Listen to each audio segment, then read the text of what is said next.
What is up, everybody? Welcome to PBD Live. It's been quite a while since I've tried to do this, so I wanted to give it another shot. Please bear with me. Trying to fit this into the busy day and getting ready. I think I got everything ready for you guys, but we'll see how well it goes.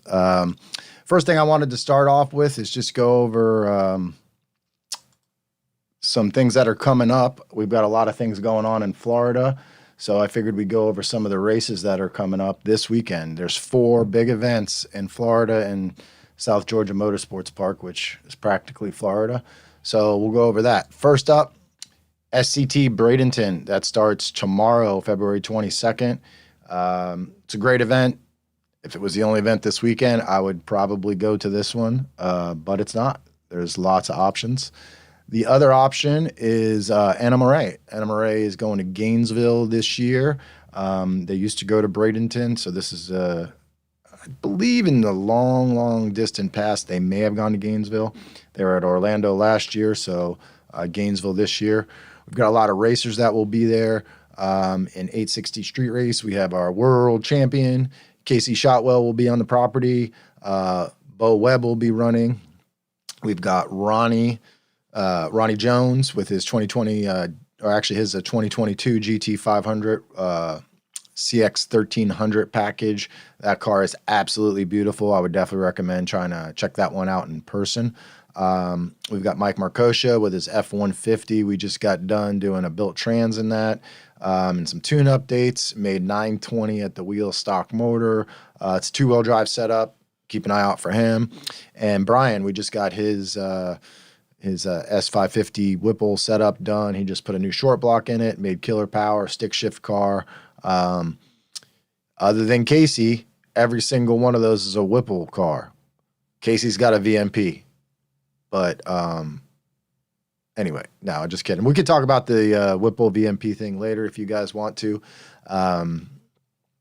I've got a little bit of an opinion on that. It's nothing negative, but anyway, I'm a huge Whipple fan, so you know, I see why it happened. Obviously, they've got the most complete package out there, ready to rock. So you know, it probably wasn't a bad move by BMP to go that route. Anyway, let's keep going. We've got another event that we don't talk a lot about because it's super fast cars that we don't always deal with here, and I'd love to deal with those cars, or at least have one myself and be going 3 or low 4-second 8th mile hit. But this is the first year they added the streetcar bragging rights category. I believe there's 2 different ones. I'm sure there'll be some cars that all of you guys recognize go into that, so make sure you keep an eye out on that. But the event I'm going to is this one right here, No Prep. I've never been a no prep guy. I've never raced no prep. It honestly didn't super appeal to me until I got the F-150, which is what I'm taking. 4-wheel drive makes it a little bit more, makes sense to me, a little safer in a no prep situation. Kobe was bugging me to go, and I'm glad he did, because when he asked me, I didn't really want to go, but now I'm really looking forward to it. We just put my truck back on the dyno and made some killer power. I'll show you that in just a second. The dyno graph. All right, we got some people in here. Let's see what we got. Hey, Corey. Corey's asking about the GT 500 KR. Sorry that those results haven't been out yet. I wanted to release that video, but then the F-150 video took precedent. The twin turbo one, which we're going to show soon. The KR, I'm not going to tell you the power it made now because I want you to wait for the video. That's partially why I even set this whole thing up, and then I decided to go ahead and do the live deal, is I needed to add some context because we didn't really get a lot of video when the cars were here, so I wanted to sit down and talk about them and go over the details and the results. And then once this was set up, I said, well, let me just start doing my live feed. So that is our very next video that's coming out. I've got most of it laid out. I just have to shoot a couple on cameras. So what's today? Wednesday. I'll say that'll be out by Friday. Craig Built, what's up? Brad, how's it going? My laser guy, also F-150 guy, Aubrey and HP, riffraff quote. Maybe I can get riffraff on here sometime. He's a customer of ours. We tuned his F-150, and he comes by occasionally. Be kind of cool to have him on here. Boosted F-150 is in to see the Hellion truck. We do have a full video on the Hellion truck. I'm just going to talk about that mostly. I do have one video that I'll show you guys that in a second. It's in the other video. ProCharge Beast, what's up? Michael Shields. Graduating as a tech. Oh, that's awesome, man. It's good to see people wanting to do this as a job. It takes a lot of passion and patience to last in this business, but I don't regret it at all. I love it. Situation Coyote. Oh, whatever, dude. Yeah, I figured your comment would be something like that. ProCharge Beast, I already talked to you. What's up, everybody? Remington Carson, what's up? Big Power F-150 coming soon. Yeah, I mean, I'm personally trying to creep my way up to the F-150 deal. Mine made 930. I think. We'll bring up the dyno graph, which is pretty good for a stock motor. Clay with the Twin Turbo F150 is actually already committed to doing the trans, the converter, and the drive shaft, and he absolutely loves that thing. And for those of you guys that don't know, Clay's a friend of mine that I've been tuning his cars for a while. I tuned a Viper for him a long time ago, and then he got into the V10 stuff. He's got an R8 and a Lambo. And the R8 makes over 2,000 horsepower. It's crazy fast. It'll be a Texas, but he absolutely loves his F-150 to the point where he said he enjoys driving that more than any other car he's got. So David Carpenter, what's up? Walter, another F-150 guy. I think everybody's going to be an F-150 guy by the end of this year. I mean, I guess I'm a little late to the game. Personally, we've been tuning them for a long time and building them, but of course, once I got one for myself and we really dug into it, we've been, doing a lot more at the shop. In fact, the shop is absolutely filled with them. Shelby trucks, regular F-150s that we're doing builds on. It's really awesome. Spencer, what's up? Another TTR guy. I've got a TTR intake behind me. If you could tell from that, it's a little blurred because of the camera. I'll bring it up here in a minute, but I'll show you that up close, but I do want to go over the new intake from TTR in just a little bit. It's a Billet Intake Manifold. It's awesome. John F., what's up? Alex, how you doing? What power adder would you suggest for stock bottom end Gen 1? We'll go over, we'll set some time aside for questions like that a little bit later, but I'll answer yours since I read it. I'm a Whipple guy in general. I love turbos too. I have a 2011 S197. It's been 760s with twin turbos, but it's really hard to beat a Whipple for just easy bolt-on. There's no extra bells and whistles you need. You don't need a boost controller. You don't need a two-step. You don't need a trans brake or any of those sorts of things. Most of the time my answer there is Whipple, or if you plan on building it, twin turbo. The Hellion twin turbo kit for that is awesome. I'm a big supporter of Hellion as well. All right, so first off, since we talked about it already, I want to go ahead and show you the dyno graph from my car, or my truck. All right, there you go. So, one thing I do want to point out that it actually made this power. It's SAE smoothing, number 5 on the smoothing. But I use this to post on Facebook to prove a point as far as dyno numbers, because, we're typically dynoing in bad weather down here, high humidity, super hot. Pressure is usually good since we're at sea level, but, hot and humid weather. So, occasionally here and there, I'll get a comment when I post, which is just how the internet is nowadays, about all those numbers. I made more than that. I made more than that. So this truck put down 860 on the same exact tune-up.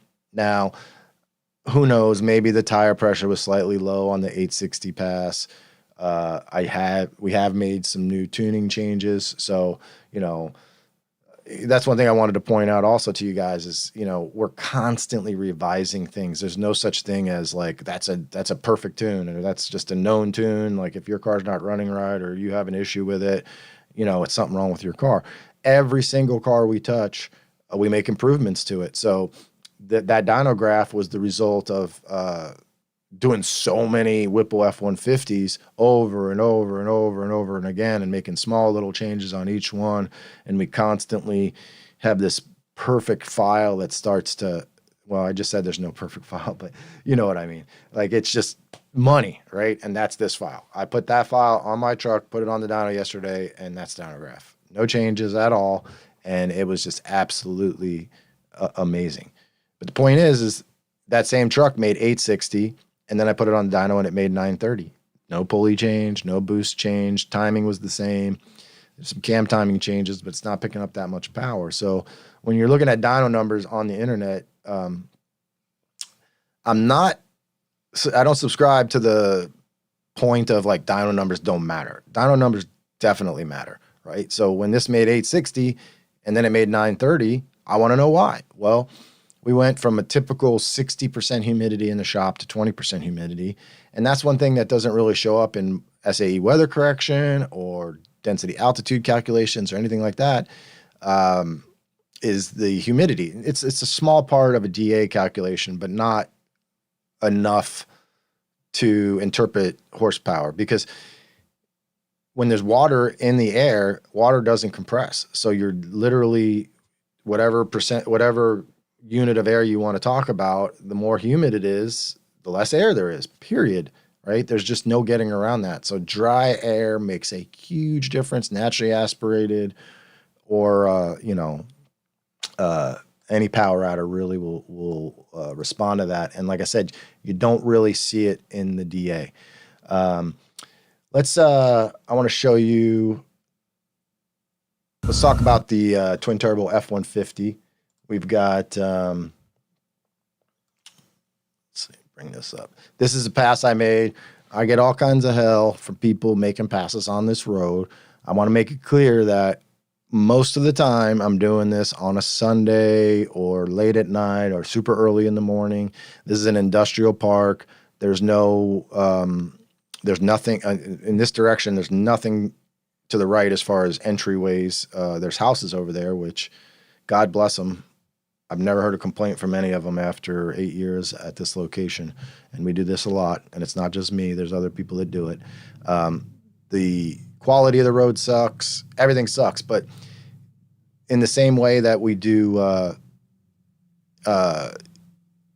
tuning in not the best weather, the surface being not the best is good, because I don't want to give you guys unrealistic results. This is like worst case scenario. I mean, most people with these trucks have built transmissions and 17s, and they're on a decent road or a road that they do this on all the time, and there's some rubber down and all that, or they're doing some sort of prep.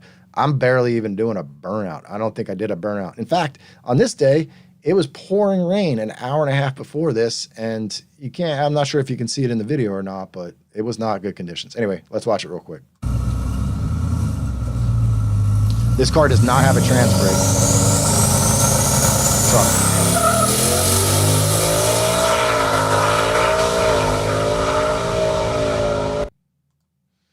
All right, that was a, I believe the best that truck's ever run on that street is a 642, and the best 60 foot was a 155. I really encourage you guys to watch the other video, which is our last upload, which has been a popular video for us for good reason. This truck is absolutely amazing. I love it. If you guys have any questions about the truck, let me know. Let me look at some of these comments. Yeah, Brad, the torque. Let me make another comment about my truck. So the twin turbo truck's been faster than mine now. It's on 20s and I'm on 22s, and it has Mickey Thompson SS's, and I'm on, which isn't the best tire, but it's better than the Nitto. When my car's running in what I call our normal weather, which is making like 860, 870 SAE at the wheels, I'm able to launch that thing on that road in 4-wheel drive, and it will spin a little bit, but I always say, let me just stay in it, and it always, you know, it's fine. It stays straight, and I've been 650 on that street. I don't think I've been in the 1.5s. 1.6, 1.67, because it spins way more than the turbo setup. So actually, you know what? This might be a good time to talk about Whipple versus twin turbo, specifically on the F-150, but it somewhat carries over. For any of you guys that are Simon fans, Simon is here with me. He might let's see if Simon wants to say hi real quick. Hey, buddy. He's too lazy. He's just gonna lay there. I can't pick him up. He's too heavy. So, you know, Whipple F-150 versus twin turbo. Obviously, Whipple is everywhere because they had the Whipple out before custom tuning was available. So that was pretty much the only route to go. Now that custom tuning is available, you're seeing a lot of turbo setups pop up. You know, a lot of people ask me like, oh, well, why, you know, everybody does on 3 or Aldo Welds, or, you know, Midnight has their own kit. Why Hellion? And all those guys are good guys. You know, there's obviously different price points. On 3 is good for like a super cheap kit. Takes a lot of work. You got to massage things. You know, having the turbos up top can cause heat issues, but you can go fast with it. I think Aldo Welds and Midnight are probably in the same rough price range as like a Hellion kit, and they're great guys too. I've never really dealt with Aldo Welds, but you know, I talk to Manuel sometimes. We get along okay. But Hellion to me is just a little different. They operate more like a supercharger company where he has like 10 of these kits in stock ready to go. He works on more of a production basis. And, you know, to me, it's really the person behind the product, which is the same reason I stand behind Whipple and Dustin Whipple, right? It's called a Whipple, and the guy running its name is Whipple. That's very important to me. And John Urist is the founder of Hellion. Still runs it to this day, makes all the decisions to this day. And he's like a 800-time world champion or something like that. I'm just kidding. But he's won like insane amount of championships. A lot of you newer guys probably don't know him as much because he hasn't raced as much. But he's coming back out, and there's a little secret to his new setup that I'm slightly involved in and very excited about. I can't really tell you about it, but it's coming. So anyway, Whipple versus twin turbo. So, you know, at the same boost, my truck is going pretty close to the same as Clay's truck, the twin turbo setup. It makes more torque, so it leaves a little bit harder. Because of the intake manifold on the twin turbo F-150, it maybe not pull as hard up top as the Whipple. So the ETs and everything are in the rough, you know, they're close at this stock engine level. So that's really where this conversation is going. Stock engine versus built engine. If it's a built engine and you're going for maximum horsepower, the turbo is definitely an advantage there, because as I was saying earlier, when I tried to run with this 930 horsepower, I could not make a pass out on that street. I would just spin, and you know, like I said, my plan is usually to stay in it when I spin because, oops, there we go. Sorry. Oh man. Of course.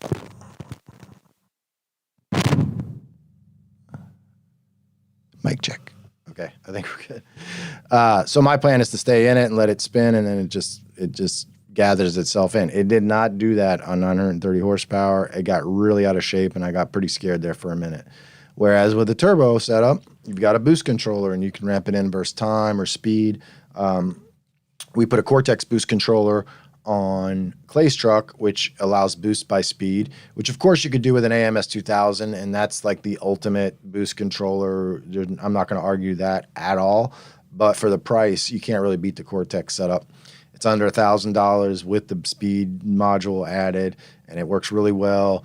We have the same boost controller on Jeff Tremarco's GT350, which I believe is, if not the fastest, one of the fastest roll race GT350s out there. He went like I don't know exactly, like a 4.2, I believe, 60 to 130, and that's a stick shift car.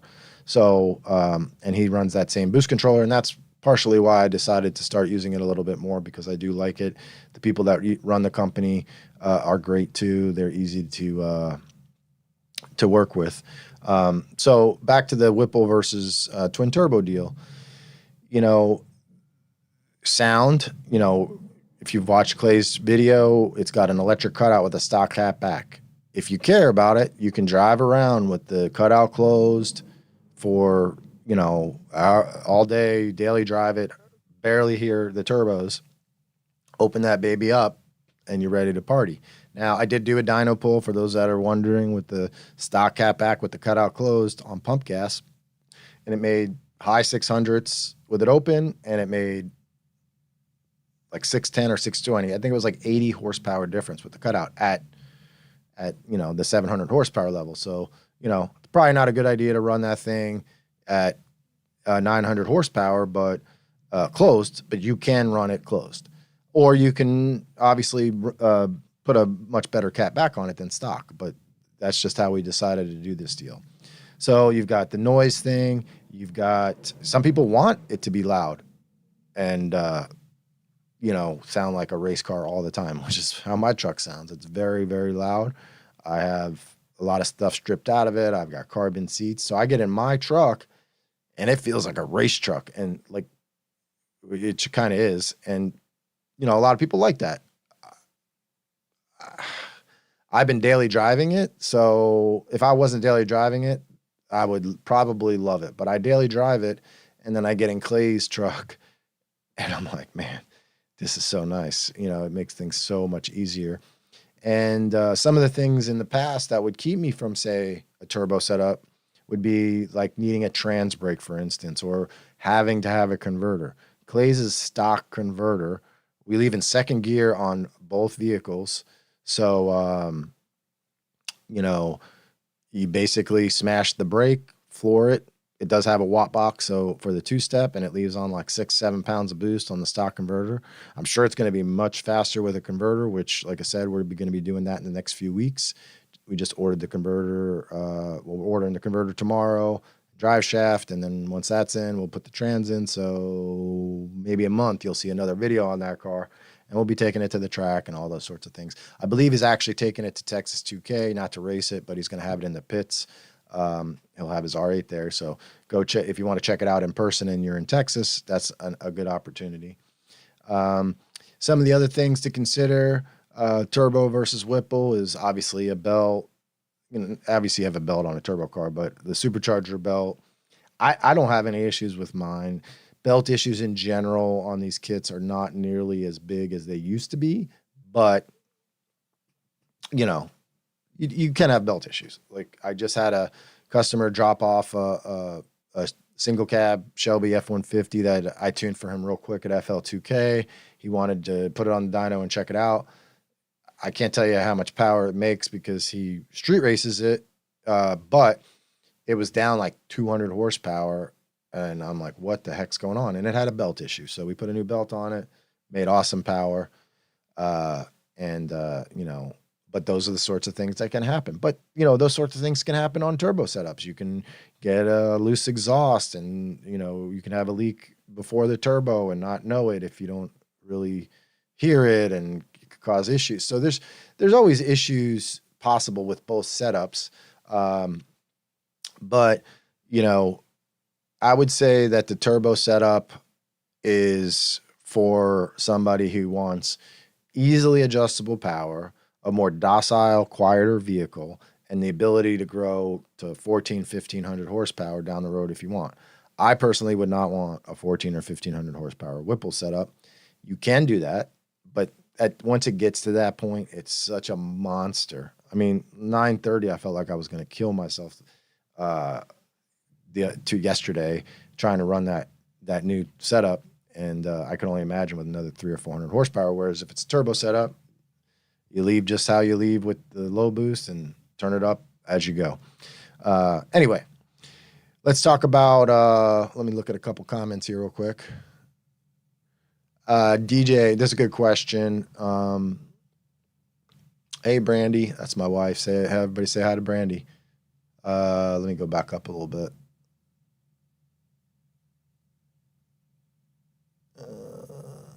Chad wants. Chad's got the I don't know what color you call it, the like light gray F-150. You saw me post with. It's a real nice truck. It's got titanium exhaust, which is way too loud, but it looks badass. He wants a 3.0 pulley. I have a 3.0 pulley on my truck. Now, I don't have headers on my truck. So my truck, Mike Marcosha, who I told you is running NMRA, he made 920 on an ET Street R with a 325 pulley, and I made 930 with a little better tire for the dyno. The main difference being headers. I don't have headers on mine. I've been putting that off, and I probably will do headers. What else here?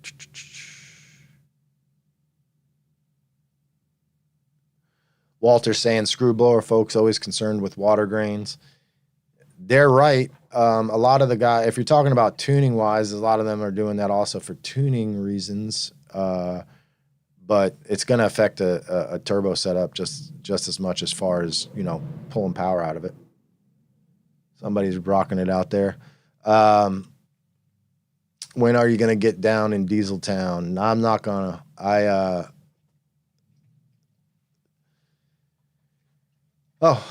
I'm not sure who this is. Treasure Coast Customs. We've done 2 CX 1100 packages for him. I'm not sure who that is, but I'm sure I'd know it if I knew your name. Yeah, diesel stuff, nothing against diesels. I got one in my RV, and I love it. I love being a big rig truck driver with that thing, but that's as far as it goes for me. I did a little bit of diesel when I started in this business 20 years ago when I was in Ohio, and I saw a lot of farm-type trucks that filled my shop with smoke, and I don't know. It's just not for me. I'm not sure who to send you to on the diesel world, though. DJ Randall's asking, how much trash does it pick up under the truck in rain? Now, you got to remember, this is based off of the Mustang kit that's been around for, I don't know when it actually came out, but it was set up for the 2015 Mustang. So, we're talking 9-10 years almost. And sure, with a Mustang, if you drive through a humongous puddle, you're going to have problems. Obviously, the F-150 is higher off the ground, so you're going to have less issues. But if you're really, really concerned about that, one thing that's not in the video because they weren't done yet is Hellion offers pipes that hook up to the inlets of the turbos and then go all the way up and then into the engine bay. I can't imagine that being a good setup for, say, 1,000 horsepower as far as restricting the turbo. It might work, but it certainly would work if you're trying to do pump gas style setup. So if you're really concerned about that, I'd rather have pipes running into my engine bay to get air that's not, from underneath the vehicle, because if you're worried about water, versus having the turbos up in the engine bay and causing all that heat on the PCM and the brakes and things like that.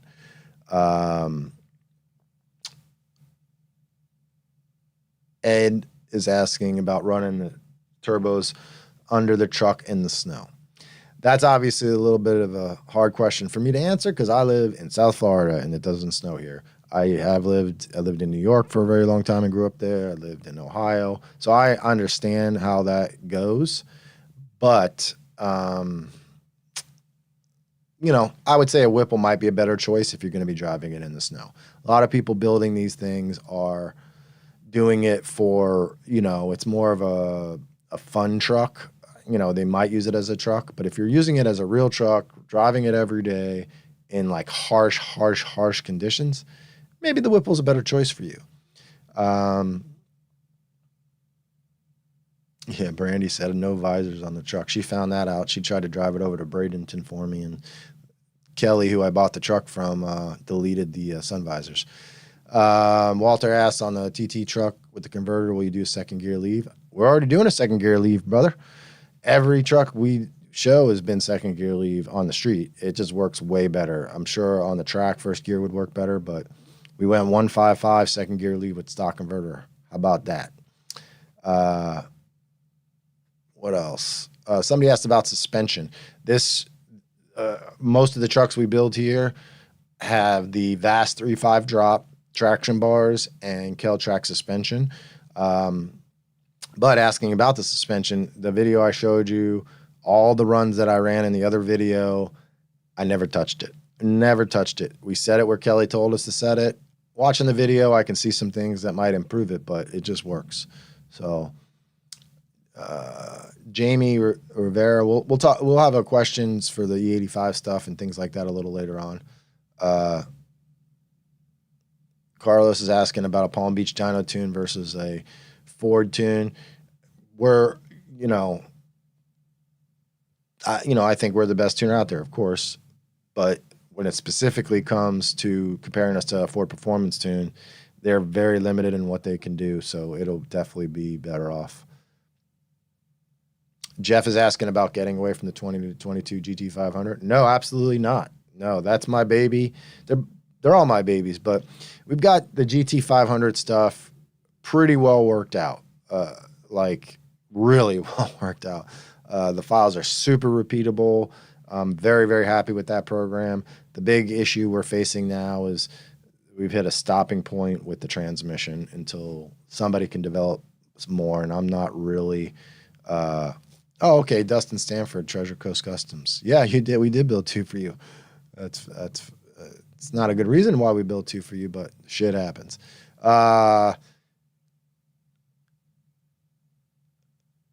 Cash Wells asking about a Super Snake. Yes, we do. I've tuned 5 or 6 Super Snakes in the last 5 days, 5 business days. We do upfitting for those. The local Shelby salesman sometimes sends them to us before the customer even gets it. He sells it with the 1R package, and then we tune it and do all our upgrades before the customer even gets it. We can do that for you. We can do that through the mail, or you can bring it to us. I guess I'm doing questions. Sorry. I appreciate you guys asking questions, so I don't want to ignore them. Why are we not tuning with the N-Gauge anymore? We do tune with the N-Gauge if you have one that's unlocked. They don't sell. It's out. They've been out of business for two plus years, and we can't reset it. So if you buy a used one and it's already been used on a vehicle, there's no way to reset it. But we still do tune with the N-Gauge. But you're better off with an RTD. The N-Gauge is great, but we could do better logging with the RTD nowadays. Victor, I will not personally be at NMRA, but we'll have racers there, and our shop manager, Jeremy, will be there. So you can probably track him down. He'll be with Ronnie Jones in the Grabber Blue CX 1300 car.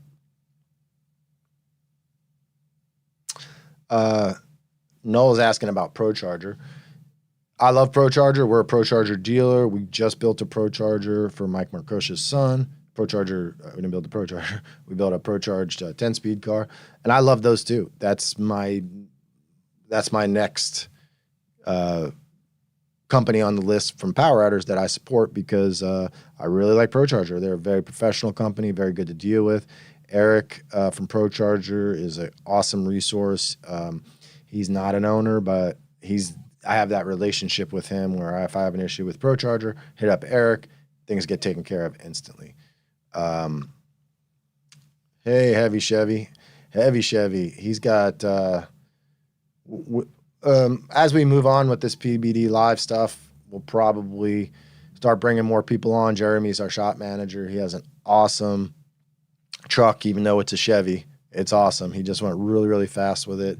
He's been fast in the quarter mile, low 8s, but he's been dialing in the 60 to 130, and it's fast.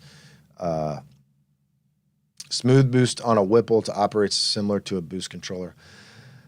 I've played with that, Brad, and, I don't know. It might work a little bit, but I haven't played with the smooth boost, but I've played with making my own version of that before smooth boost came out, but I guess it's a good option. Yeah, Jeff, I'm all in on GT500. I plan on getting another one down the road. I own 2 wrecked ones, actually. The one that you guys saw me wreck in Texas last year, and then I bought one from Copart, so I plan on building a race car out of that, but it's just been put aside for now until the funds are there to do that sort of stuff. I want to show you guys some other stuff keep moving here. Oh, one thing I wanted to talk about was the 2024 Mustang Whipple setups. There's been a lot of controversy on that. Is it a dud, or 650 in general a dud? Is it not a dud? I'm here to tell you that it's legit. I know there's a lot of hate out there. It's easy to draw conclusions from afar, but being involved in that program and somewhat helping Whipple get these things dynoed and I'm not tuning them, but we don't really need to discuss how that all works. It's not really that important. We'll just call myself a dyno operator. Being there, logging it, seeing how the tune is set up, seeing how repeatable the tune is set up. This is probably the best Whipple tune that's ever, hit the market. Very well sorted. And let's show you. You guys have already seen the Lethal stuff. Lethal did a video on Igor's car, but I'm not sure if everybody's seen it, so I want to show you guys that. Here it is on the dyno, and then I took it on a quick rip on our street. What happened? Oh, there it is.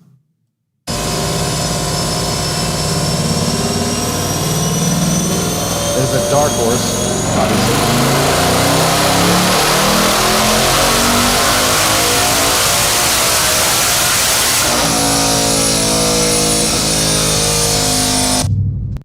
All right, we went for a quick spin on it real quick. You can't totally see everything here, which is probably a good thing, but this is me just driving. It had regular tires on it, no drag radials, and I just floored it. Dustin asked me to go out and drive it and feel how the watt shift points were, and I was shocked at how good this thing shifted. Go ahead and take a listen.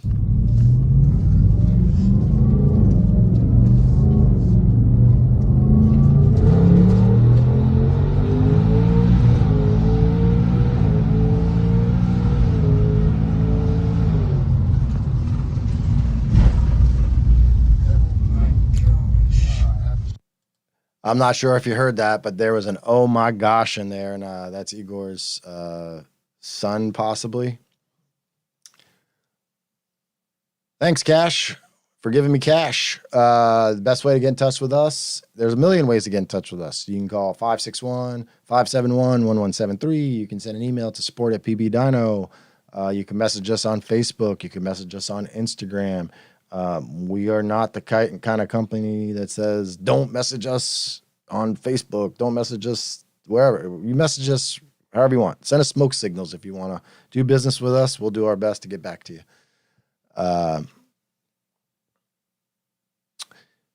Revit Racing is asking about, he has a Super Snake with a Tomahawk device that was installed from the factory with the Whipple tune. It has rev limiter set at 125. Yeah, you can get that removed. We can do that. The easiest way, we've got two tuning options for 21 plus F150. I assume it's 21 plus F150. May not be. I don't know if you said or not. 21 plus. Well, all of them we can do SCT and HP tuners. But for 21 plus, with HP tuners, you have to send the PCM in to get unlocked, and then we tune it that way. Most of the faster, more aggressive trucks, we are tuning with HP tuners, and I somewhat prefer that. But we do just as many or more SCT because it's easier. It's a lot easier to do mail order with it. You don't need to unlock it. You do have to flash the vehicle under the hood rather than through the OBD2 port. So there's pluses and minuses to both of them, but we can take care of that, no problem.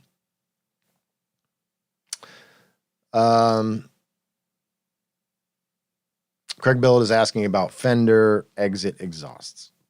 So it kind of depends. I mean, on single turbo cars, that's probably one of the better ways to do it. I'm not a huge fan of fender exit exhausts, but sometimes it's just a necessary evil. So, if it's a single turbo, I'd like to see, to run a full exhaust to the back of the car on any turbo car is almost never a good idea. You need very large exhaust. On my own personal car, which has been 182 miles an hour, 760, I have a twin turbo, and they just dump under the car.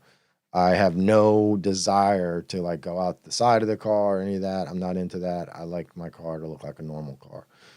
But if I had a single turbo, I bet you it would have a fender exit exhaust at that power level. So hopefully that helps you out.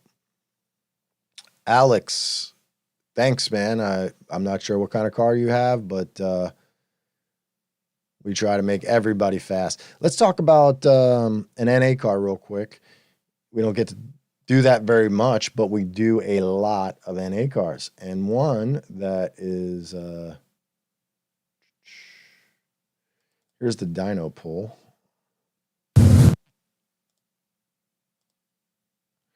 This is Roberto's S197. This thing made insane power. It's a Gen 1, as you can see. It's just got a standard PMAS. It does have cams in it, I believe. Roberto does a lot of cars down in Miami, a lot of NA guys. You don't really hear about them as much on Facebook because they're not going to the track. They're more like Mexico cars. But they're kicking some butt down there. Let's watch the dyno pull real quick. I'll show you the dyno graph.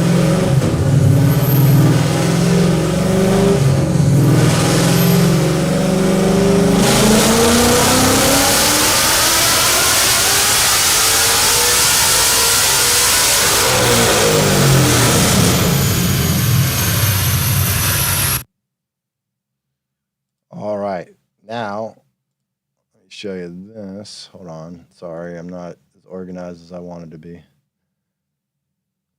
It's my dyno graph.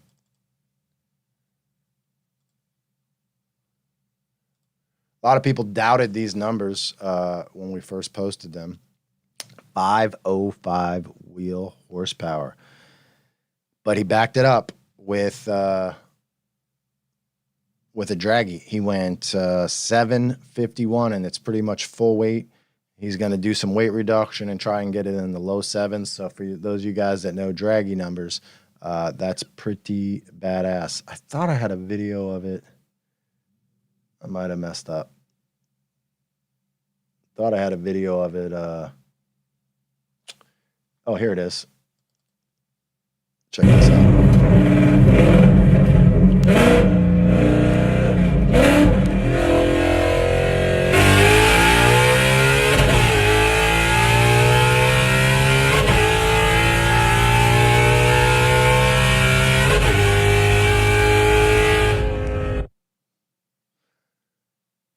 Pretty cool, and that thing sounds awesome. Absolutely awesome.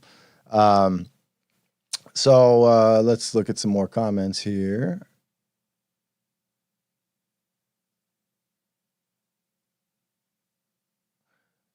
Alex, NA 50. Well, hey man, you shouldn't say just an NA 50. I mean, all these Mustangs are badass. We were just talking about an NA 50 setup.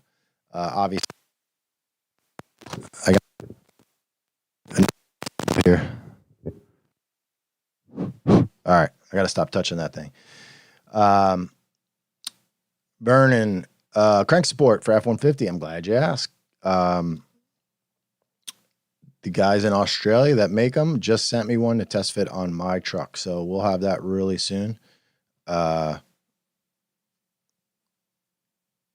we'll probably have it for sale in the next month or two on the crank support. Luckily, I personally haven't had any customers with an issue with crank problems, and I'm sure they'll come now.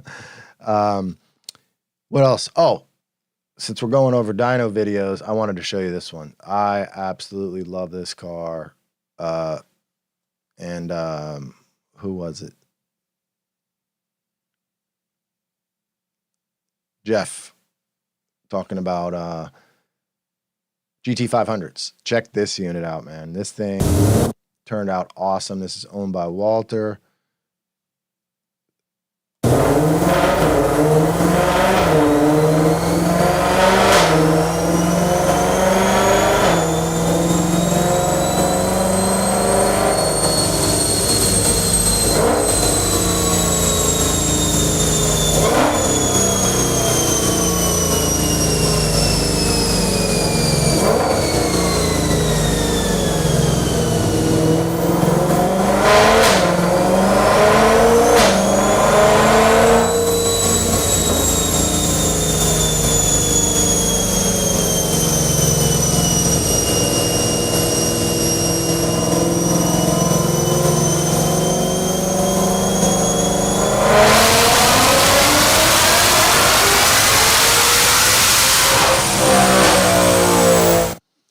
So this is our X900S package, which is absolutely my favorite overall package and what I recommend for most GT500 guys, because you can make this power 918. That's, the weather is probably real good that day. You'll make, there's 3 different levels to this, the X900S 1, 2, and 3.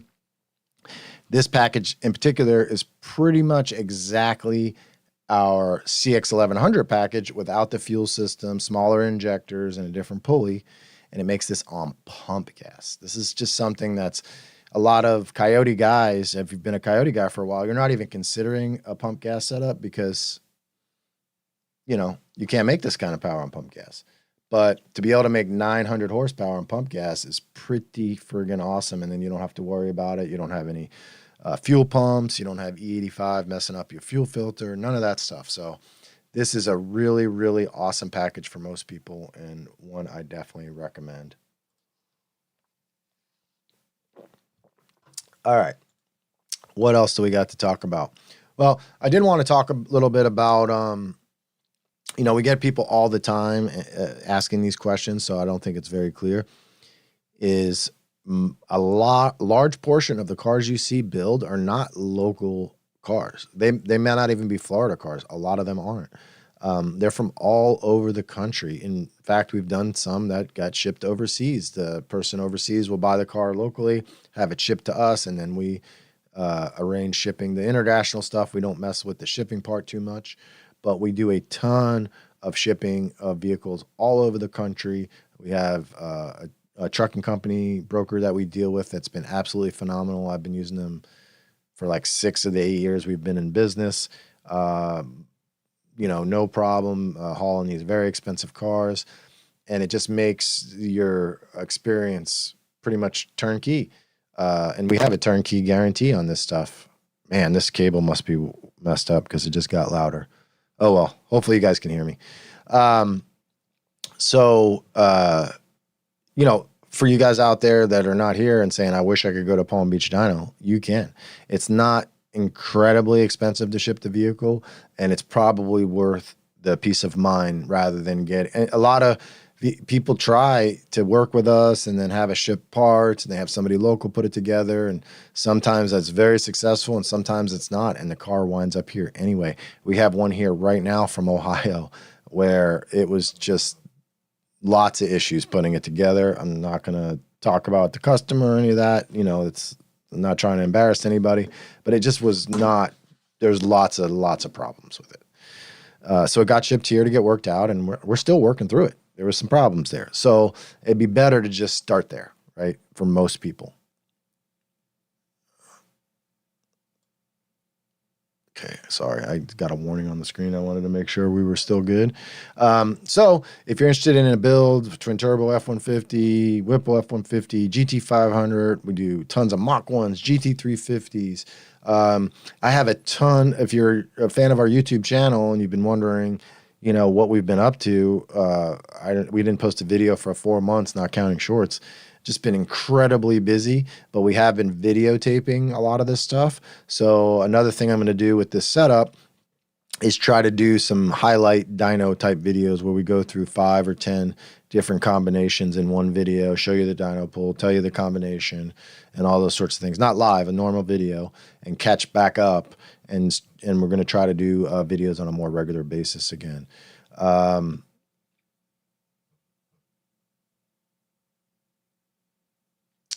Jose, I don't know who RST Jeff is, but there's lots of F-150s that blow up. A lot of them, you know, catalytic converters, things like that. But it definitely was nothing we did in the tune. But, you know, it's always the tuner's fault. So if it makes you feel better, you can say it was the tune. How predictable. Hold on 1 second here. Okay. Jeff, thanks. Kobe and Bobby are great assets. I love having them on the team. Jeff, same Jeff, asking about the curve on the X900S package. That same setup it just depends on what pulley you're talking about. But on that particular pulley, you're talking that'll make 1,000 horsepower on E85, and then you can change the pulley and add a few.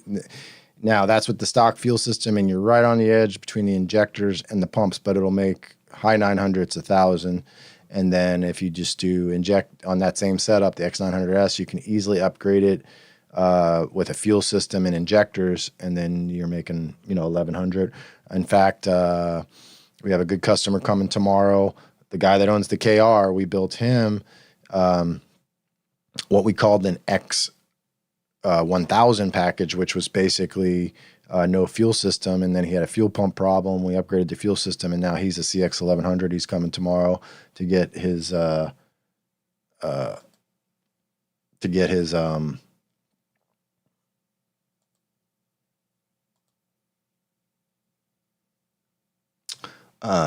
plaque. We do engraved plaques for each CX 1100R we build.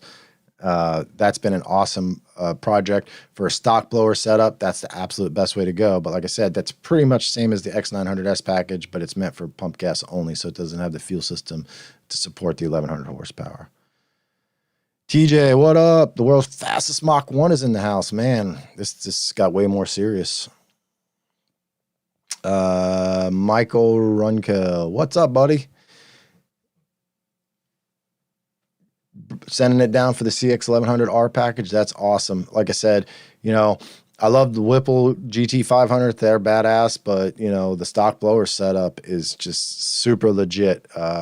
If I was going to build another GT 500 that I wasn't trying to set world records with, I might keep it stock blower and run it on pump gas most of the time at 850, 900 horsepower, and then throw E85 in it and make 1,000 to 1,100 without a problem. Good question, Walter. Asking about tuning capabilities on 18 to 20 versus 21 up. I haven't really seen anything limiting us on 21 plus. It's mostly the same. So, James, on the X900S package, there's 3 different levels. The power ranges from just over 800 to the wheels, all the way up to 900 to the wheels. The 900 horsepower one starts getting expensive because that adds our billet lid and things like that. The easiest thing is to go to our website, and at the top it'll say PBD builds, and you can kind of work your way to the CX11, or excuse me, the X900S packages, and it'll list each individual package and the pricing. I don't know that off the top of my head, but you can check that out or give us a call, and we can help you pick out the right one for you or whatever you want for your vehicle. Vernon, what horsepower do you think can be made on a 22 F150 Gen 530 Whipple, JD fuel system, interchiller? Honestly, man, the interchiller's not going to help you as much as you think, especially on E85. It's good, but the Whipple intercooler system is so good, and being on E85, it's not a huge issue, heat, but obviously cooler's better, especially on a stock engine. On something like that, I would, this is a good question because I get this all the time, and people ask my advice, and I have to decide, am I going to give you, am I going to tell you what I would do, or am I going to tell you what you should do, or give you conservative advice? I'm spending your money when I give you advice, so I try to be conservative. So the answer there is we just do a 3.25 upper pulley on those setups, and with everything you said, you should be able to make, depending on the dyno, like I said, mine made 860 and 930, but you'll be in that same range. I have a 3.0 pulley, but I don't have headers. It depends if you're doing headers. I don't know. Yeah, you put headers on there. So with headers and a 3.25 pulley, I would... Simon's dreaming over here. I don't know if you guys can see him shaking, but he's snoring. Anyway, you're looking at between 880 and 920 at the wheels, depending on the dyno, weather conditions when you dyno, and things like that. People continually, I've had at least 2 good customers ask me about a 3.0 pulley. And they're like, well, you have one on your truck. I go, yeah, but I do this for development reasons, and I know I'm taking a chance at blowing it up. And the answer is, if you want to put a 3.0 pulley on it and go floor it once and it blow up, and you're going to be okay with that, then let's do it. Let's do a 3.0 pulley. And everybody I've said that to was like, nah, I don't think I'm going to do it. So, you can't follow my lead, because I'm going to I need to find the limits. I mean, I hope I don't blow up, but I'm going to try it and see what happens. And I'm also running the 3.0 pulley to make up for not having headers, which is not safer, but I'm just trying to make similar power to the other trucks we're doing without the headers for now. So Vernon, asking if a 3.0 pulley is too aggressive, it's like putting a Whipple with E85 with a 325 pulley is very aggressive. You're talking about a stock engine that's meant to make half the horsepower you're making. So there is no like line in the sand that's like, this is safe and this is not safe. The safest thing is stock, and stock engines, still stock, like nothing modified. People have issues with those, and then they have warranty and they get that covered. And then you just have a sliding scale as you go up. The more power you make, the more chances you're taking. So you have to consider that when you're doing that. Yeah, Chad, Situation Coyote on the chat. His made 883 with the 325 pulley. I bet you if we would have dynoed his car yesterday, in the weather we had yesterday, it would have made more than mine, like 930, 940, no problem. Or probably the same, but I'm on the smaller pulley.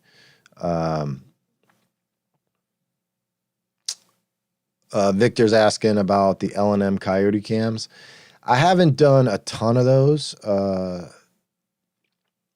Most of the cams that we see come in here are comp. In most cases, this is a similar answer to a lot of things. It just depends. If you ask, cam's worth it. If you're paying us to install them, it gets expensive, for what you gain. But Roberto down in Miami, that 505 at the wheel, you're not going to make anywhere near 505 without cams, and he put them in himself. So in his case, it was definitely worth it by far. And if you don't care about budget, then it's definitely worth it. Everything comes down to budget. People ask me all the time, what can I do to my vehicle to make it faster? And the very first question I ask is, what's your budget? Because I could make you $100,000 build or a $1,000 build, which 1,000 nowadays will basically get you a tune and a device and maybe a cold air intake. But it's just up to what you want to spend and how risky you want to be with your investment in your vehicle. Well, a vehicle's not an investment, but you know what I mean? What else? I think I got everybody.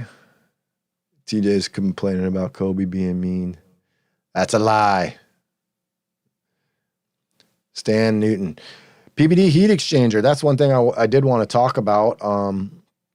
Unfortunately, I didn't get those into stock until the winter, and a lot of people aren't thinking about cooling or even driving their GT500s in the winter, but we have shipped out about 30 of those so far.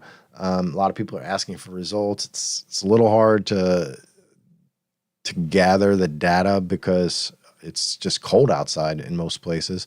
But Stan Newton is a premium plus customer of ours, and I tune his. We've probably done 4 or 5 track support sessions, and he didn't change a ton when he went to the heat exchanger. And in his case, he gained or reduced his temperatures about 15 degrees going down the track with just the heat exchanger. Now, I do want to come out with a kit and develop a kit, but I'm going to wait till it gets warmer out to mess with it.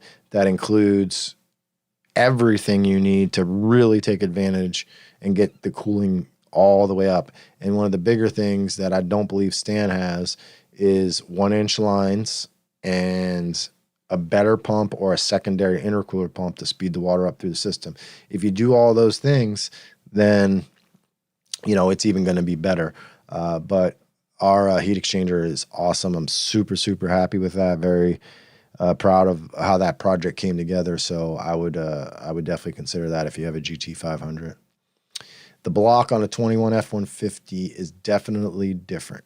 It is, hey, my mom's in here. Everybody say hi to mom. The block's different on the 21 Plus F150. Most would argue it's a much better block. It's very close to the Predator GT500 block, except there's some differences that are related to the displacement on demand or whatever Ford calls it, VDE. I don't even know what that stands for. But it's definitely a much stronger block. Some people say that the rods are weaker. We did have a tremor, a new tremor that had, you know, just the Whipple tune and everything, throw a rod out of it recently, and it probably had a clogged cat and had issues there, and the rod went through the block. And I've heard that the rods are weaker in the 21 Plus trucks, unfortunately. So if you're really, really pushing it, and it's in the budget, obviously a short block is not a bad idea, because once the rod goes through the block, it gets even more expensive because you need a new block. Let's see, what else did I want to talk about? A lot of people ask about a Roush F-150. Now, back in the S550, 15 through 17 time frame, the Roush VMP stuff was awesome. It was considered competitive with Whipple, which had the 2.9 at the time. And then when the direct injection engines came out, they really fumbled on that one. And the Roush blower just really hasn't been an awesome choice to make big power. But we've tuned a couple remotely, but we did our first 21 Plus, which goes to show you how popular it is. We've probably done 50 or more 21 Plus on the dyno Whipples, but one Roush.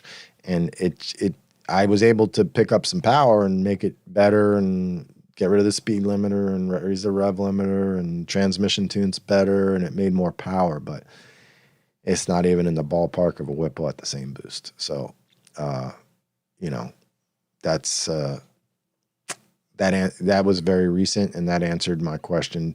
People all the time, a lot of people, you know, they want to buy the dealer installed supercharger setups, and you know, it's attractive, right? You can get the truck and finance the blower with it. You pick it, it's up, it's done. A lot of people don't have people like us in their town, and maybe they don't want to ship the vehicle to us, and they want to get it all installed at their dealer.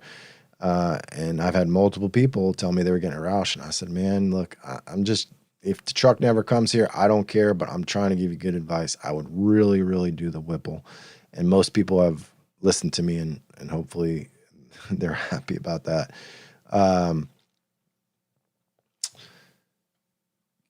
Cash, you've got, okay, that's a good question regardless of what kind of vehicle you have. I forgot. I think you said you had a GT500. I can't remember. The oil pump gear question. I have an unpopular opinion on that. We do oil pump gears. If you want to be safe, it's probably, if you want to be overly safe or very, very careful, it's not a bad idea.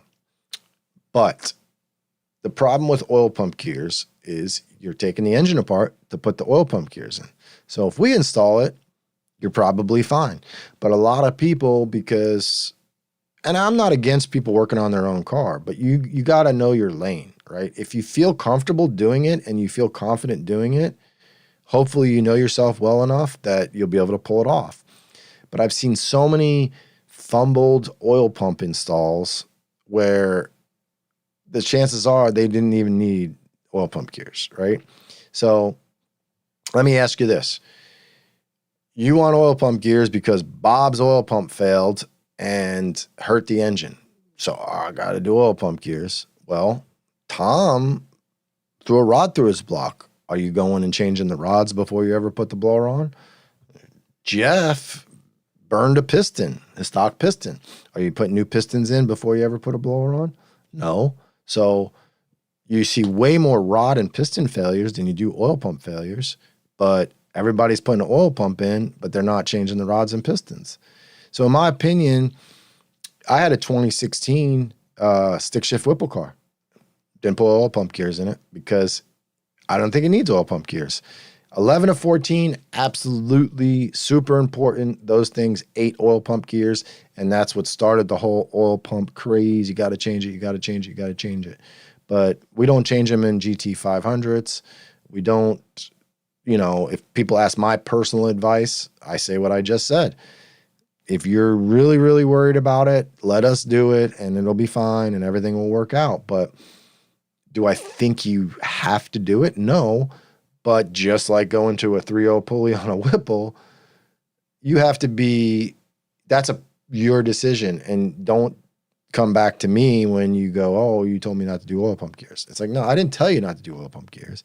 I'm just telling you that I wouldn't do oil pump gears in my own vehicle. I'd rather take the chance, not take my engine apart and do all that. But,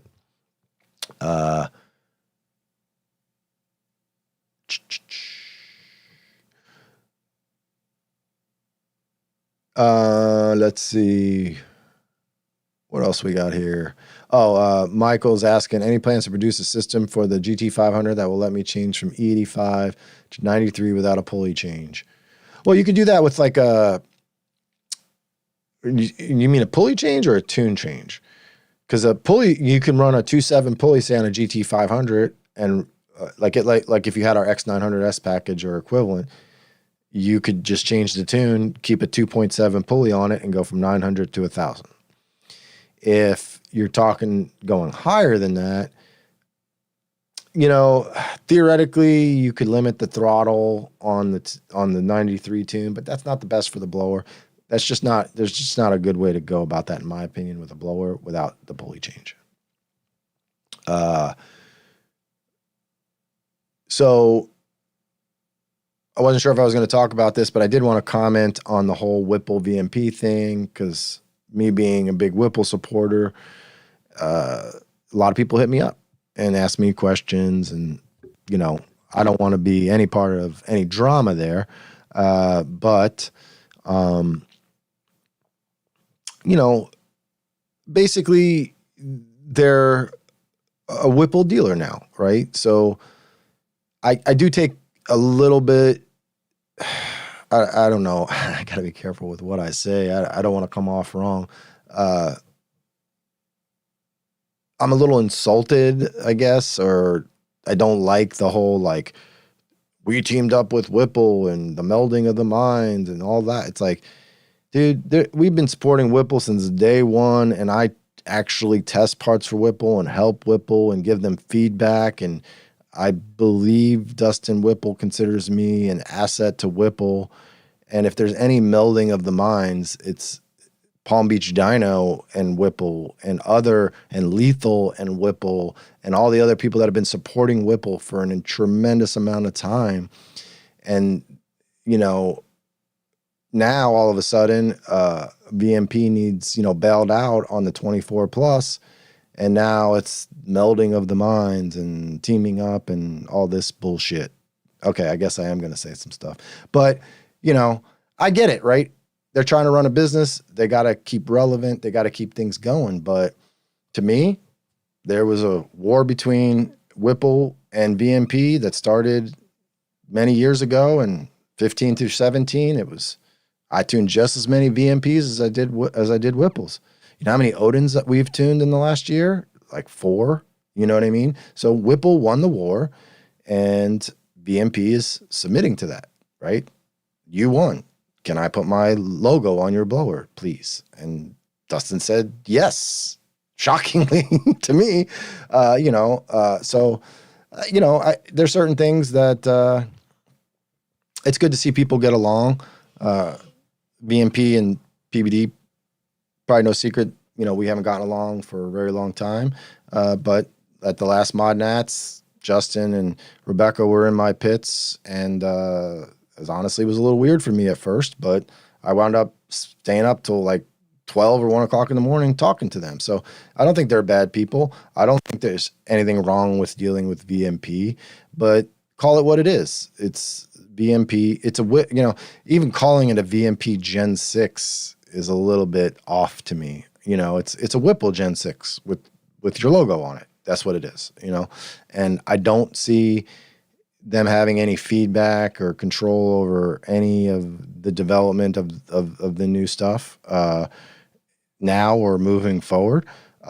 Maybe they'll make extra parts to like add on to the Whipple. But the thing is this isn't 1980. You know, we're not getting these kits that are like half-assed and put together with like Home Depot fittings and all that stuff. This is a true OEM level engineered kit, and that's why people like Ford Performance carry it, right? So that's my opinion on it, I guess. It's good for the VMP guys, the guys that are VMP loyal and they want to keep a VMP product on their vehicle. It allows them to do that, but it's a Whipple, you know. There's no other way around it. All right, enough of that. Can't beat them, join them. Yeah, pretty much. Let's see what else we got. Hey, Tony. I know Tony from Facebook. I've never met him, but he comments all the time. Cash, 22 Super Snake. Yeah. Oh, so if you've got a Super Snake, the truck, then there's no oil pump gears on those. That's a belt-driven pump now on a 21 Plus F-150.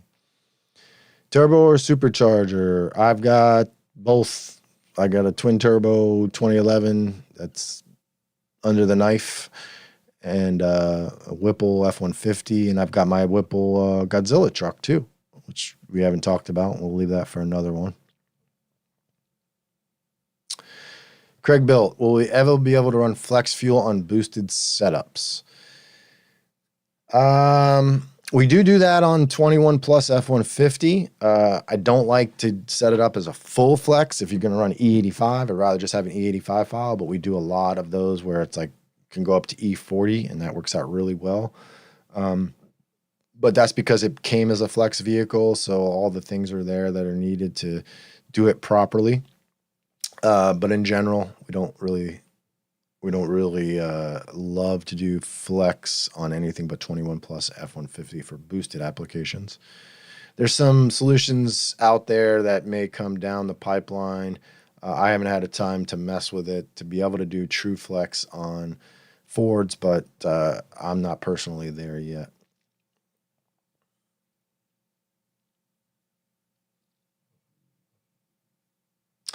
Yeah, I mean, partially, I think the tuning is part of it, but and I know VMP is talking about continuing down the path with supporting the TVS, but don't be shocked if down the road that VMP's entire lineup is rebranded Whipples, even for the older stuff. That just makes the most sense for him, probably, and that's probably the route it's going to go. They probably don't want to say that now because, you know, they don't want to feel like they're leaving their TVS brethren behind. For those of you guys that haven't been around for a long time, I would say a lot of the hardcore VMP supporters are very anti-Whipple, and they probably had a pretty negative response to the announcement. Like, you know, what?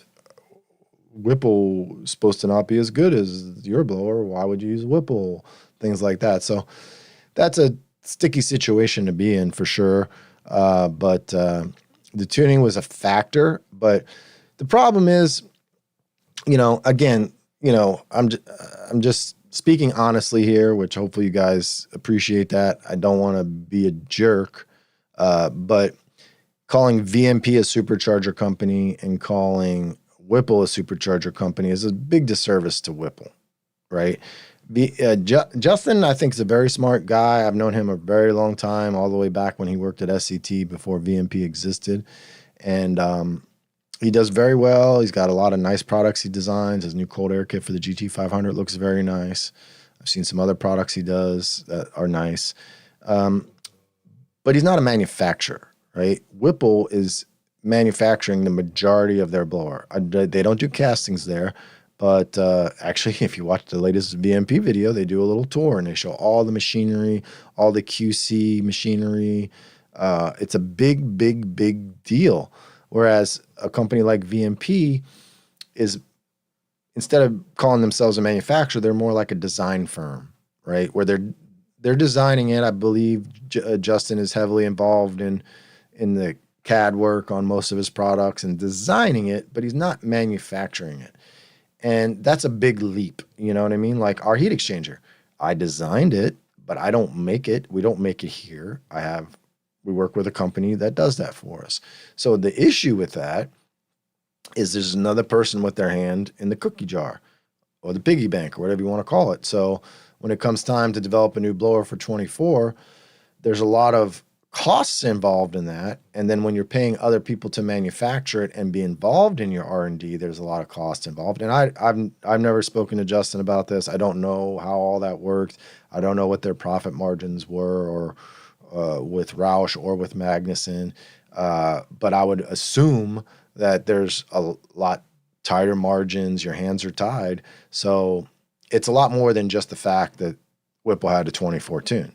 They had the blower ready to go to take a brand new setup like that. And don't forget, we've always dealt, every Coyote before this has had the same intake flange for the most part. You can put any intake on any ear, couple small little differences, no big deal. That's not the case on 21 Plus. So I'm sure that was another major factor for VMP. It's a much bigger redesign than any Coyote generation yet. You had the tuning issues. You've got huge costs in a shrinking economy in development, and it was a smart move. I don't blame them for what they did. So don't take it that way. I like TVSs. Obviously, GT 500 stock blower is TVS.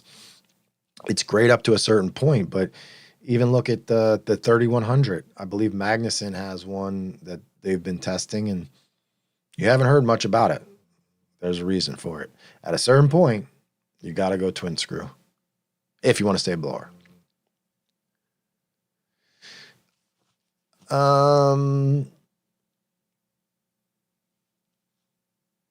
Let's see what else. Is there a twin turbo setup for towing with the Godzilla or the F150 Coyote? The Hellion kit I would have no problem towing with. I tow for the F-150. For Godzilla, I have a Whipple on mine, and it tows awesome. I love it. I actually raced Jeremy, our shop manager, in his, I don't even know what that thing is, Duramax diesel. We were both pulling GT 500s on open trailers, and I smoked them with that thing. We raced. Shouldn't have raced, but we raced. It was late at night. And I love towing with my Whipple F-150. It's got a cam and all that. I don't know. I think we've tuned like a turbo swap Godzilla, but I haven't tuned a turbo setup in a F-250 or F-350. I don't know that anybody has anything. I don't think Hellion does. I'd like to see it, but the Whipple is a really nice setup for the F-250. The biggest thing about the F-250 or the Godzilla 7.3 period is the very first thing you need to do is get rid of the camshaft. The camshaft in that thing is awful. It's got some really weird specs on it, set up for probably emissions and all that. So I would do that before anything. We've tuned a decent amount of the Whipple the Whipple Godzilla setups, and most of them have had aftermarket camshafts, and we've had no issues. I do know that during testing, Whipple themselves, not on vehicles, but on engine dynos, had a lot of issues, engine issues with that kit. And, he tried to warn me about it, like, oh, be careful, be careful. But once you put a cam in it, I had no problems. My truck was not tuned correctly for a long time as I was learning things, and lean and too much timing and all sorts of things, figuring it out. And it's still going strong. I love it.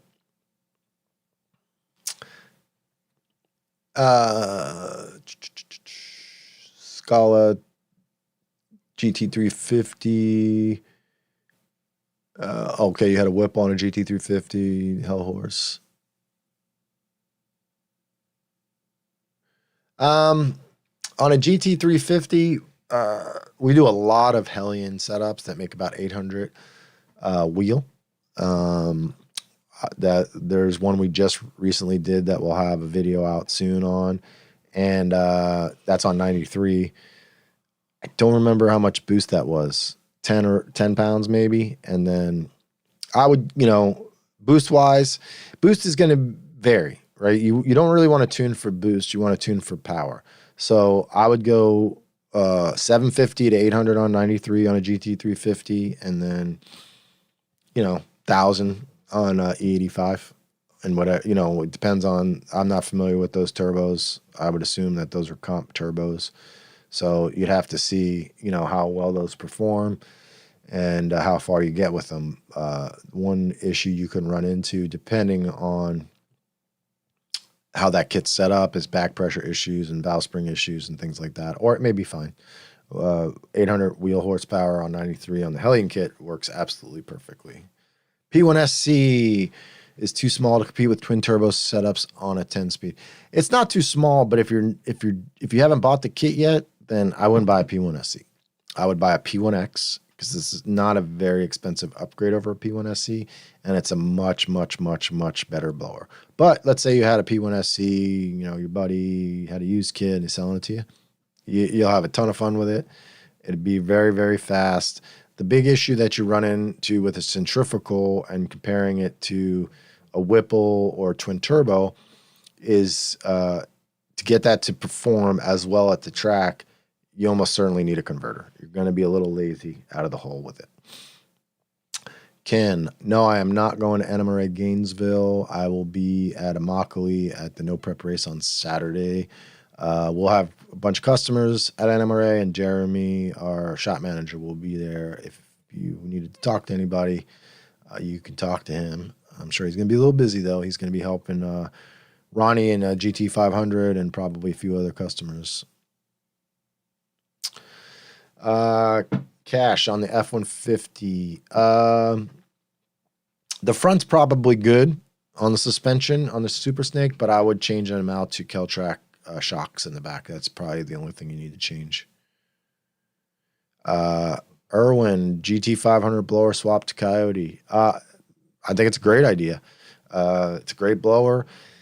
You got to look at the economics of it as the biggest issue, because those blowers are not cheap. I mean, maybe you get a deal on one or whatever, but the market on those is pretty strong. So by the time you buy the blower and everything that needs to go along with it, everything you need to get it onto the vehicle, it also depends on what year you're putting it on. If you're putting it on an 18 plus, it's not going to just bolt on because the DI will be in the way. So then you need the spacers.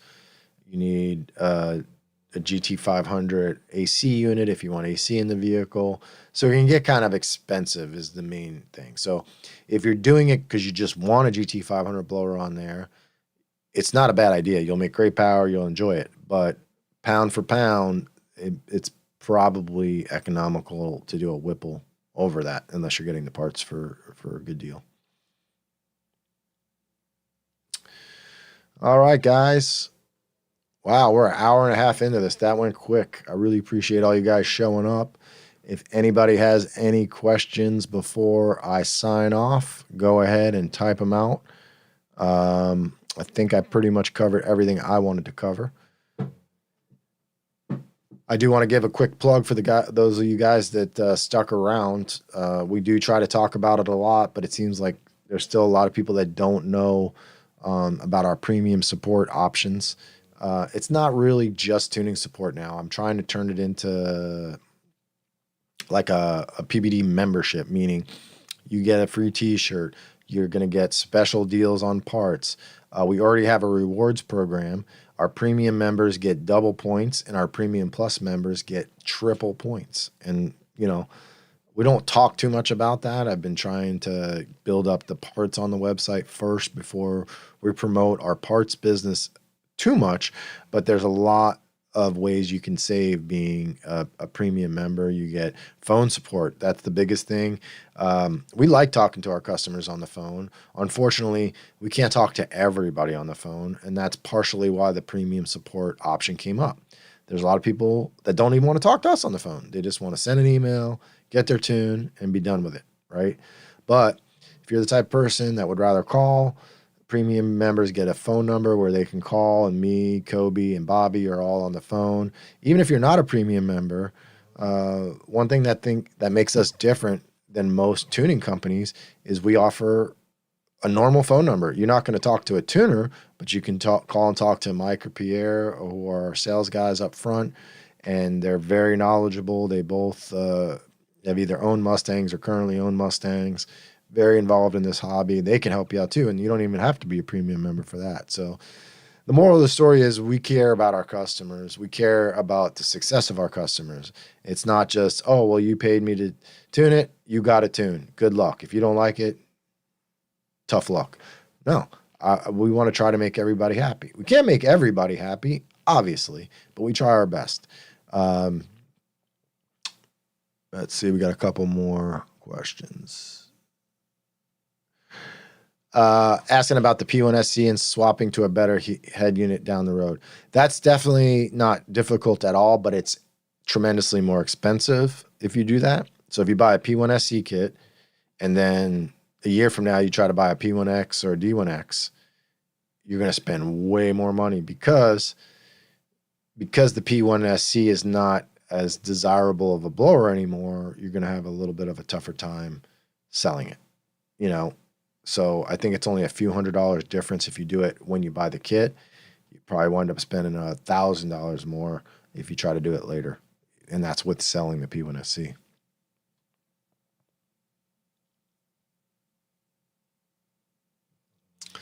For Gen 2 manual car, that would be a daily and weekend warrior. Would you take a Whipple or an ESS? Whipple for sure. I mean, the ESS stuff, I think it does pretty well for what it is, but you have to, it's got its lane, right? And its lane is nowhere near a Whipple, you know. I personally prefer ProCharger when we're talking centrifugals, and, you know, there's so much misinformation out there about it's a crank snapper and all that crap. We snap cranks on everything. There's no extra amount of crank snapping going on with a ProCharger. ProCharger, to me, is, again, I guess we can, you know, how I compared VMP and Whipple, we can compare ESS and ProCharger. ProCharger is a legitimate supercharger manufacturer. ESS is a tuning company that gets their blowers made in China or something like that. So that's why they're cheap. But they don't make their own stuff. They design it. They may have some input on it, but they don't have control over the quality of that unit. They don't have control over every little detail of that. They've created a great kit that seems to make a lot of people happy, right? If people are happy, you can't hate on that. But it's certainly nothing compared to a Whipple or ProCharger or people that really have some skin in the game.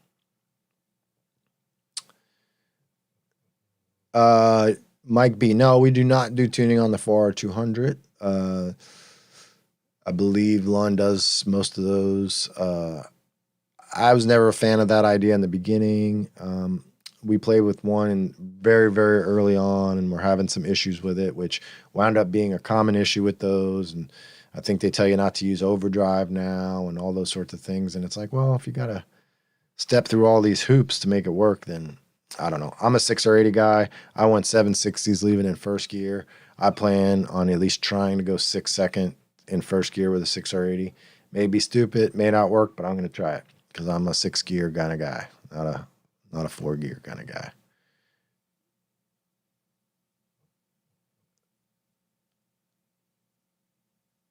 Candido is Precision 7675, journal bearing turbo, looking to upgrade to a ball bearing turbo. What would you recommend? There's HPT is a good, so turbo companies. I'm a big Hellion supporter. Everybody knows there's Hellion turbos. I'm not sure if I should say this or not, but they partner with HPT Turbo on that. And, you know, people ask me about Precision all the time. Precision's a great brand. They're continuing to develop it, but they were sold to Turbonetics years and years and years ago. And let me put it this way. if you're a Palm Beach Dyno fan, right? I started Palm Beach Dyno. I do a lot of the tuning at Palm Beach Dyno. Let's say you're a Palm Beach Dyno fan because of me. And then 10 years down the road, I sell Palm Beach Dyno. And then 5 years after that, I start a new company. Are you going to go to Palm Beach Dyno or are you going to go to the new company? Well, that's the same exact thing when you're talking about precision and HPT. HPT is owned by Harry, who was the founder and the mastermind behind Precision Turbo, and he sold it to Turbonetics and then probably waited a certain amount of time. I'm sure there was no competes involved and things like that, and started HPT. So HPT, to me, is the new precision. It's the new hotness, which also includes Hellion Turbo in that.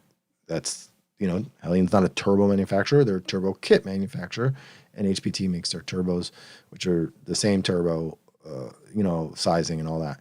Another company I'm a big fan of, they don't have anything currently large stuff, but they're coming out with it, is Zona Rotor Turbo or Zona Rotor. That's hard to say. We're a Zona dealer. I have Zona 72 millimeter turbos on my twin turbo car, and we can give you great deals on Zona. For those of you guys that don't know, they're owned by partially by Tile Sport. It's an American company. They're awesome, great engineering deals. So those are my two biggest recommendations for turbo companies.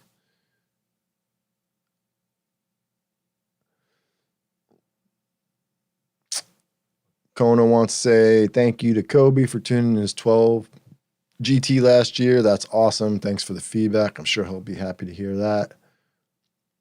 6466 on a 2023 F150. Well, a good example is if you look at, we talked about it earlier, I don't know if you were here, the Twin Turbo F150 we did. That one has 62 turbos. If you're going to stick with a stock engine, then I prefer the 62 because we can spool that thing up in second gear with no aftermarket converter, no trans brake, all those sorts of things, and it just does awesome. The 66 is not going to hurt you, but you're not going to take advantage of what that turbo can do on a stock engine. So unless you're building the engine, then I would consider a smaller turbo, possibly.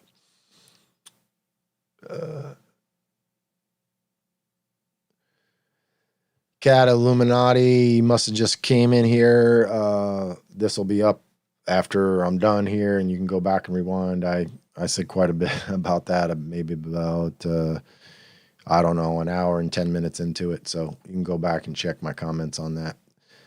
Anyway, we're over an hour and a half into this. I appreciate it. Thanks, guys. I don't know if this is going to be a weekly thing. I'm going to try to make it a weekly thing, especially if you guys want to see it. I'll try to come up with good topics, but you can always email in and ask us ask us to cover certain topics, or of course, come into the chat and ask questions. Hope you guys enjoy the rest of your night. And if you're going to be at the No Prep race this weekend on Saturday in Florida, I'll see you there.